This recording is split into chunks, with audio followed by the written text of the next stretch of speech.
Hey everybody, welcome back to chemistry. If I can blow up the slide. So here we're given 4 different kinds of molecules, and you can see they're all molecular formulas, and you have to select the molecules that are polar. So if I can reduce the slide. So this problem takes some time to figure out, and the reason is for each molecule, in my opinion, you just really can't just look at it immediately and figure out if it's a polar or non-polar molecule.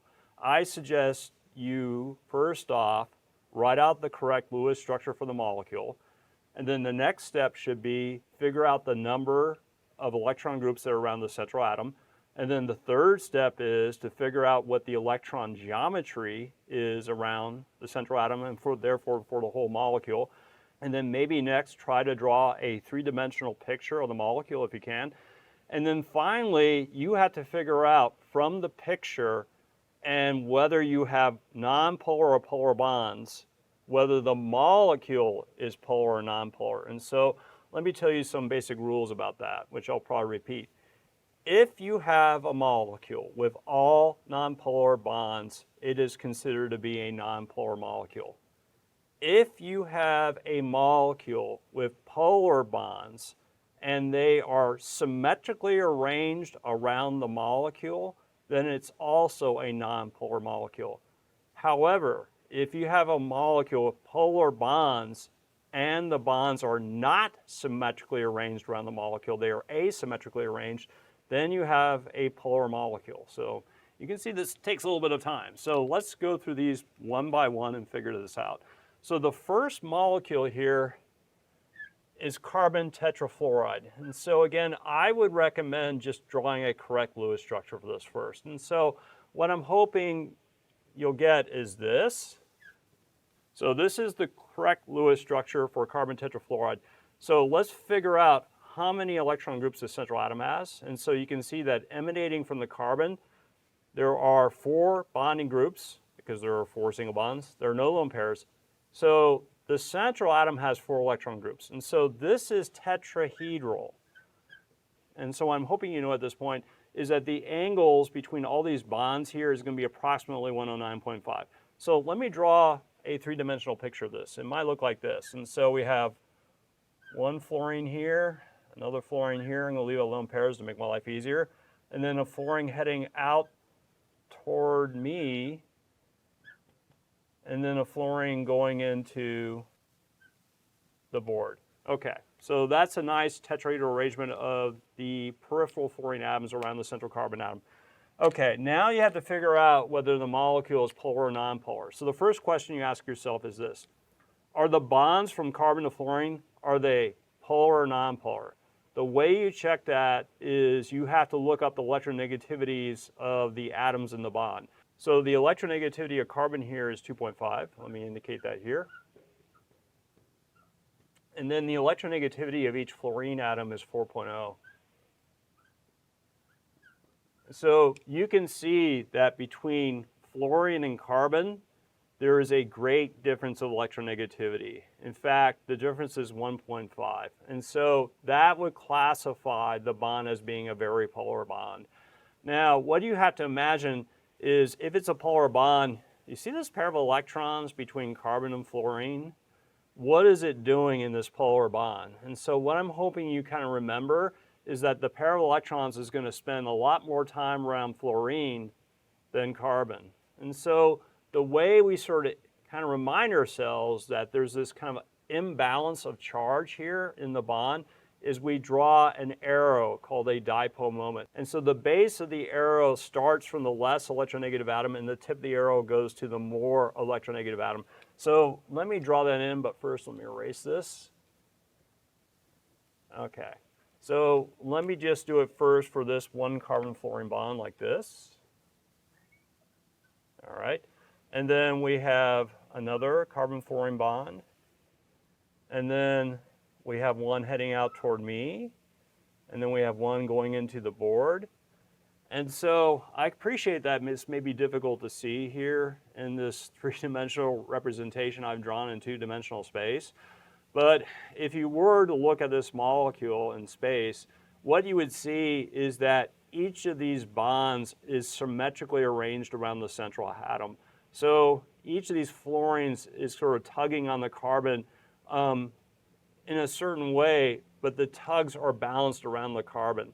Therefore, this is a molecule with polar bonds, but because these polar bonds are symmetrically arranged around the central atom, it is considered a nonpolar molecule. So this is nonpolar molecule. Okay, so let's go to the next one. I'm going to erase this first. The next one is arsenic trifluoride. So the formula is AsF3. So let me go ahead and draw the Lewis structure for this. So we have arsenic in the center, fluorines like this.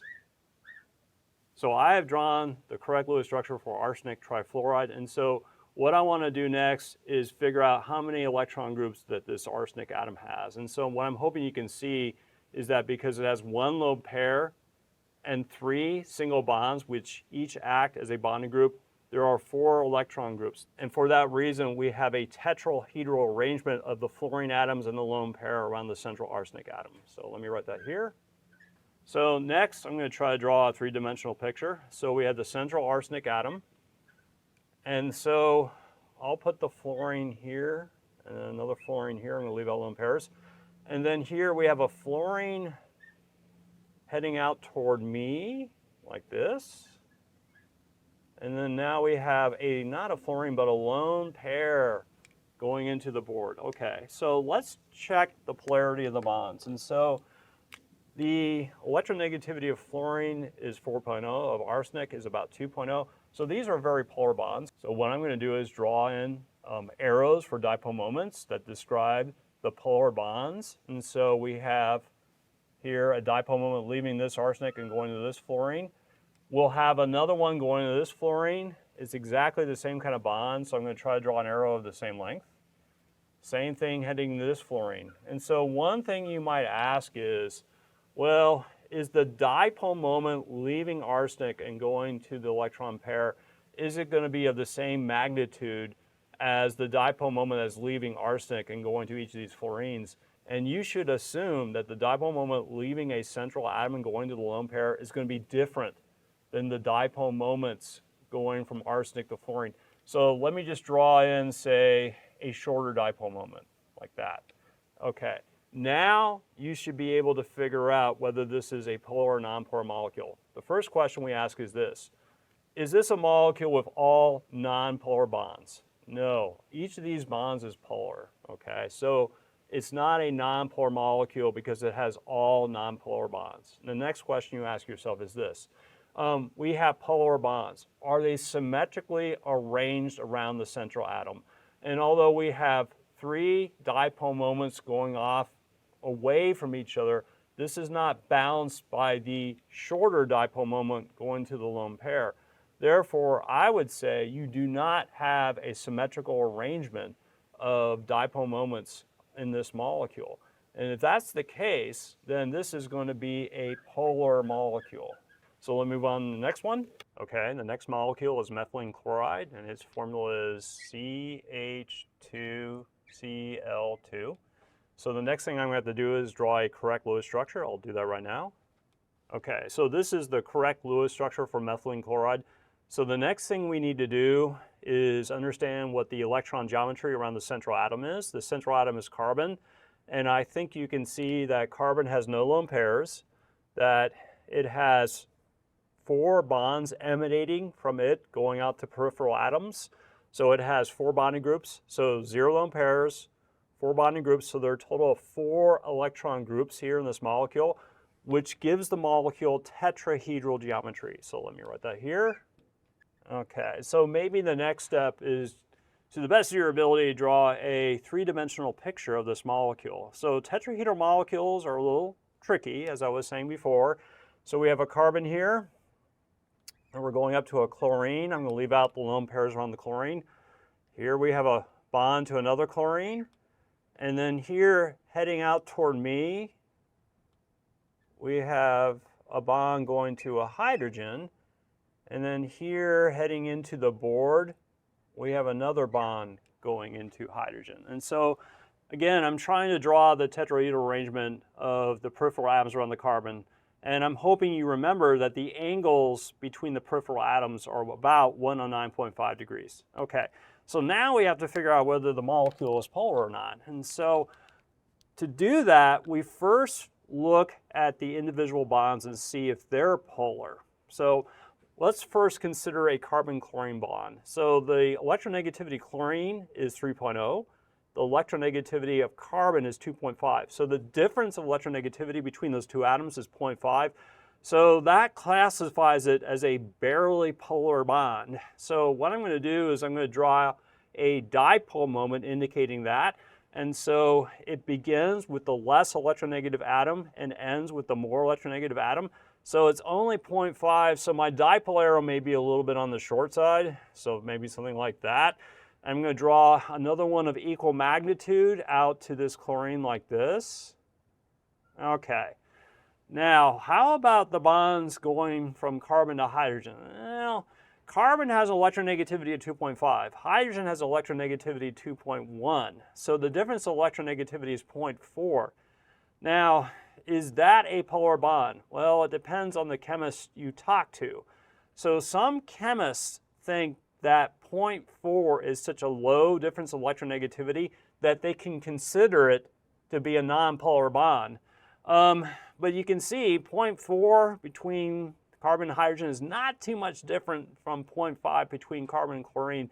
So I would say that this is maybe an even less polar bond than the carbon-chlorine bond, but it's almost nonpolar. That may be the best way to say it. So I probably do need to include some dipole moments here because, again, the carbon-hydrogen bond is slightly polar. So here, the dipole moment begins at hydrogen because it has a lesser electronegativity. It ends at carbon. The magnitude of the dipole moment won't be as great as the carbon-chlorine bond, so I'll try to draw a shorter arrow. So here it might look something like this. So again, hydrogen going to carbon. Here, same thing with this one. Like that, hydrogen going to carbon. And so again, I'm trying to draw the magnitude of these arrows with the hydrogen-carbon bonds to be less than the magnitude of the arrows of the carbon-chlorine bonds. Okay, so now you can figure out whether the molecule is polar or not. And so here's the way you can look at it. There's actually two ways you can look at it. So the first way you can look at it is you imagine these two chlorines here, they're sort of tugging at this carbon, pulling the carbon going off in one direction. Now here's the thing, that tug given by the chlorines is not at all balanced by the tug from the hydrogens. In fact, here the hydrogens are not tugging away from the carbon. If anything, the hydrogens are tugging into the carbon. And so here we have basically a bunch of polar bonds that are not symmetrically arranged, and therefore this is a polar molecule. That's one way to look at it. The more scientific way to look at it is you see that I have drawn a bunch of little dipole moments for each of these bonds. Now what you can do is figure out if there is a molecular dipole moment associated with the entire molecule. If there is, it is a polar molecule. If it is not a molecular dipole moment, then it's not a polar molecule. So how do you calculate the molecular dipole moment? The way you do that is you have to do vector addition of these arrows, and I think Dr. Woodrum talked about that in one of her presentations. But in the end, what I'm hoping you can see is that after vector addition, you see these, again, these arrows from hydrogen to carbon here, they're not going to cancel out the arrows leaving carbon going to chlorine. And so basically there is going to be, after you add up these arrows by vector addition, there's going to be a sum of the arrows. It won't be zero. If it was zero, it would be a nonpolar molecule. There's going to be some sum, and it's going to have a direction to it. And so the direction is going to be sort of like this.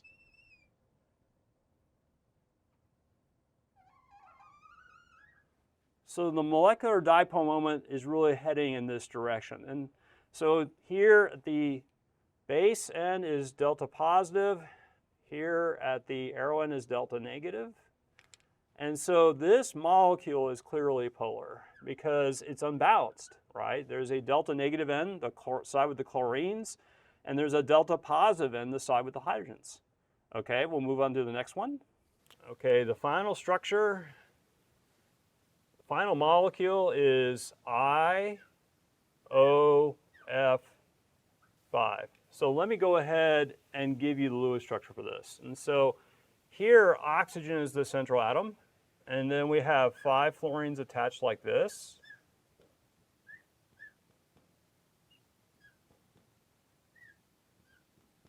And then we have iodine attached like this. And I'm going to go ahead and put lone pairs around each of these fluorines. So this is a correct Lewis structure. And so the next question we want to ask is, how many electron groups are around the central atom? And so I think if you look carefully, this oxygen has no lone pairs, but you can see that there are 6 single bonds leaving it and going out to other atoms.